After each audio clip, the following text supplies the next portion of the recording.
Bismillahirrahmanirrahim. Assalamualaikum warahmatullahi wabarakatuh. Rekan-rekan media yang kami banggakan, saya bersama Forum Komunikasi Pimpinan Daerah Provinsi Jawa Barat baru saja selesai melakukan video conference dengan 5 kepala daerah, yaitu Bupati Kabupaten Bogor, Wakil Wali Kota Bogor, Wali Kota Depok, Wali Kota Bekasi, dan Bupati Kabupaten Bekasi. Juga kami melakukan rapat ini bersama Pangdam Jaya dan Wakapolda Metro Jaya, karena seperti diketahui, Kota Depok, Kota Bekasi, dan Kabupaten Bekasi secara hierarki pertahanan keamanan ada di Pangdam Kodam Jaya dan Polda Metro. Yang pertama ingin saya sampaikan bahwa Menteri Kesehatan sudah mengirimkan surat persetujuan kemarin sore yang menyatakan bahwa 5 wilayah di Provinsi Jawa Barat itu disetujui untuk melaksanakan PSBB, ya, pembatasan sosial berskala besar. Kami koordinasikan dan kami menetapkan bahwa PSBB di 5 wilayah ini akan dimulai di hari Rabu, tanggal 15. Hari Rabu, dini hari tanggal 15 bulan April 2020 ini selama 14 hari. Setelah 14 hari nanti kita evaluasi apakah diteruskan atau dikurangi intensitasnya. Oleh karena itu, kami sudah berkomitmen selama PSBB 14 hari ini, tes masif sebagai metode pelacakan persebaran virus akan kami maksimalkan. Per hari ini sudah 70.000 tes masif dilakukan di Jawa Barat, dan akan kami teruskan sampai target 100.000 dan seterusnya sampai target 300.000. Yang menarik dari PSBB di 5 wilayah, ada 2 yang sifatnya kabupaten. Maka kabupaten ini berbeda dengan DKI atau Kota Bogor, Kota Depok, Kota Bekasi, mereka memiliki desa, sehingga tidak bisa diperlakukan PSBB-nya persis seperti yang wilayah kota, seperti contohnya DKI Jakarta. Oleh karena itu, Kabupaten Bogor dan Kabupaten Bekasi memutuskan PSBB-nya terbagi 2. Di zona merah, kecamatan-kecamatan tertentu, PSBB-nya maksimal.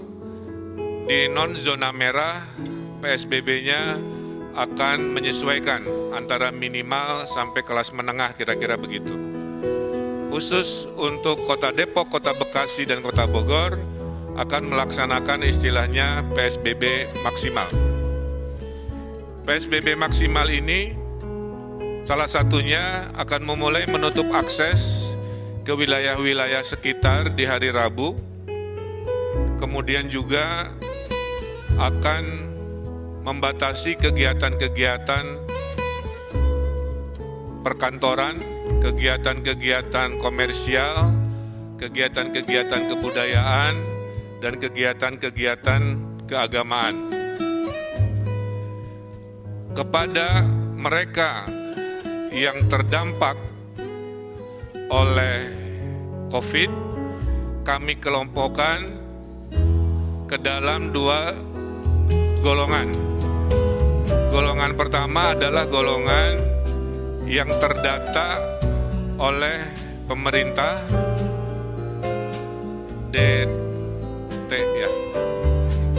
DTKS, maaf. Jadi ada kelompok pertama yang tersurvei namanya DTKS.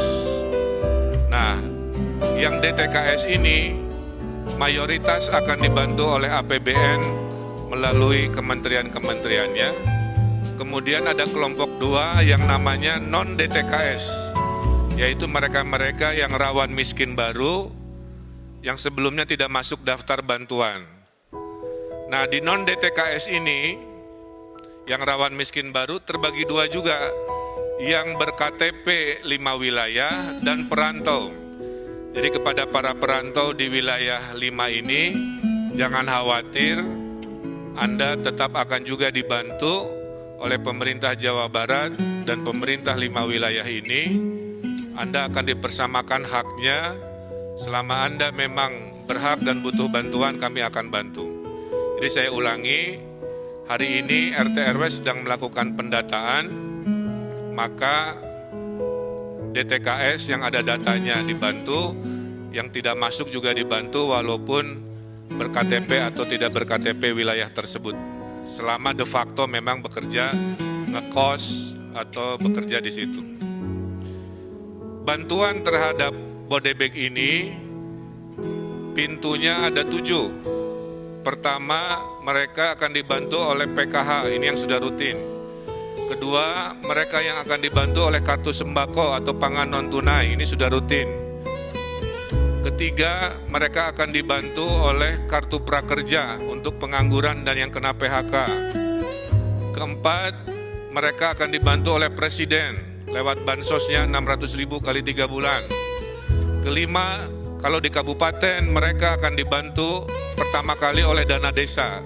Sekitar 20 dari 30 sampai 30% dana desa akan dipergunakan untuk membantu miskin baru karena COVID di desa. Yang keenam, baru dana sosial dari provinsi yang 500.000 kali 4 bulan, itu sudah siap. Dan yang ketujuh, kalau masih kurang, akan diberikan oleh dana sosial dari kota kabupaten di 5 wilayah. Jadi para RT RW saya himbau untuk segera melakukan kajian ulang, mensurvei ulang, jangan sampai ada perantau karena alasan tidak berKTP di sana, tidak dihitung sebagai yang dibantu. Selama ekonominya memang susah dan perlu bantuan, itu perlu kita bantu. Tidak boleh ada orang, warga Indonesia yang kelaparan di tanah Jawa Barat, siapapun itu insya Allah kami bantu. Bantuan itu datangnya bervariasi waktunya. Bantuan dari provinsi insya Allah di hari Rabu Kamis pada saat diberlakukan PSBB, bantuan sembako, logistik, dan tunai sudah bisa dikirimkan di daerah Bodebek. Menyusul seminggu kemudian menurut laporan bantuan dari pemerintah pusat. Kira-kira begitu, itu juga akan didistribusikan. Terakhir, dari sisi bantuan, Jawa Barat akan menghadirkan gerakan nasi bungkus atau disingkat Gasibu, ya, gerakan nasi bungkus Gasibu. Gerakan nasi bungkus ini adalah jika bantuan sosial yang jumlahnya 7 masih ada yang terlewat, ada orang-orang lapar di jalan, di RW-RW, minimal perutnya tidak kosong, akan ada dapur umum di kelurahan-kelurahan di 5 wilayah yang akan membagikan nasi bungkus kepada mereka yang kelaparan. Kami mohon, disinilah sila ketiga persatuan Indonesia kita harapkan, maka kepada mereka yang mampu menyumbang makanan atau nasinya atau apa, silahkan koordinasikan dengan RW masing-masing untuk membantu kesetiakawanan sosial kepada mereka yang mungkin tidak termasuk atau terlewat oleh bantuan formal dari pemerintah. Jadi di Jawa Barat insya Allah dijamin tidak ada mereka yang berkesusahan yang tidak dibantu oleh bantuan pemerintah baik formal maupun non formal. Oleh karena itu kami sudah perintahkan semua RW di Jawa Barat khususnya di wilayah PSBB ini untuk mendeklarasikan sebagai RW siaga. RW siaga yang melaporkan mereka yang perlu dibantu, RW siaga yang melaporkan jika ada kedatangan tamu yang perlu diwaspadai, dan RW siaga yang mendata dengan seadil-adilnya data. Nah, terkait sanksi perbedaan PSBB dengan sebelumnya, sebenarnya hampir sama, bedanya dulu tidak ada sanksi. Dengan adanya PSBB, maka aparat hukum diberi kewenangan memberikan sanksi. Nah, sanksinya kami serahkan kepada wali kota dan bupati menyesuaikan dengan kebijakan diskresi dari wali kota bupati. Nah, termasuk yang ojol juga tadi ya, itu diserahkan kebijakannya apakah boleh narik penumpang atau tidak, hanya barang saja itu kita serahkan kepada wali kota dan bupati. Dan kepada pabrik-pabrik yang masih buka, sudah kami arahkan, tolong di SK-kan mana industri-industri yang masuk strategis dan boleh dibuka, dan mana yang harus tutup dulu. Bagi yang akan dibuka, diwajibkan memberikan rasa aman. Jadi pabrik industrinya harus melakukan tes masif juga kepada karyawannya. Setelah tes masif dilakukan, maka bupati, wali kota selama PSBB mengizinkan mereka jika membuktikan tidak ada yang positif di pabrik itu melalui tes masif tersebut, tentu dengan social distancing dan protokol kesehatan. Terakhir dari saya adalah PSBB di Jawa Barat ini akan ada 3 tahap. Tahap pertama adalah wilayah tadi, Depok, Bogor, Bekasi. PSBB kedua adalah Bandung Raya. Jadi kami sedang mempersiapkan surat kajian data karena ada lompatan di Bandung Raya, di Kota Bandung, Cimahi, KBB, Kabupaten Bandung, sedikit Sumedang. Maka itu adalah PSBB tahap 2 yang kami rencanakan. Dan yang ketiga, jika dibutuhkan, kira-kira begitu. Nah, Bapak Ibu yang saya hormati, saya tutup dengan sebuah semangat bahwa penyakit COVID-19 ini ada 3 benteng pertahanan.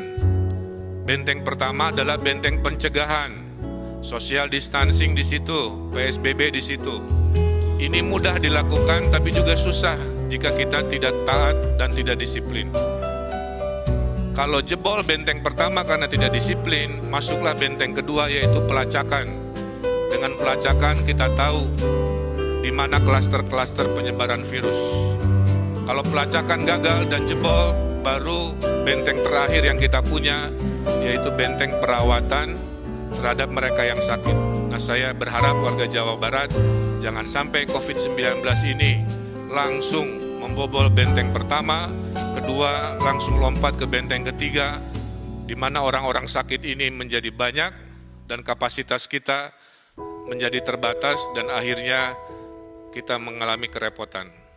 Kalau tidak ada halangan, menurut hitungan, kalau PSBB ini lancar harusnya akhir Juni kita bisa tren turun COVID-19, tapi kalau tidak disiplin di PSBB ini, kita khawatir COVID-19 ini masih berlanjut di bulan-bulan berikut yang melelahkan. Dan saya juga menghimbau kepada TNI Polri untuk memberikan tindakan tegas kepada provokator-provokator selama PSBB ini, baik provokator dengan berita bohong di media-media sosial maupun vandalisme yang mengajak anarkis, itu juga sudah dilakukan tindakan-tindakan yang tegas. Mudah-mudahan dengan kekompakan, dengan kebersamaan, dengan ketaatan, insya Allah kita pasti menang melawan COVID-19 ini. Saya kira itu pengantar dari saya. Saya persilahkan jika ada 1-2 pertanyaan.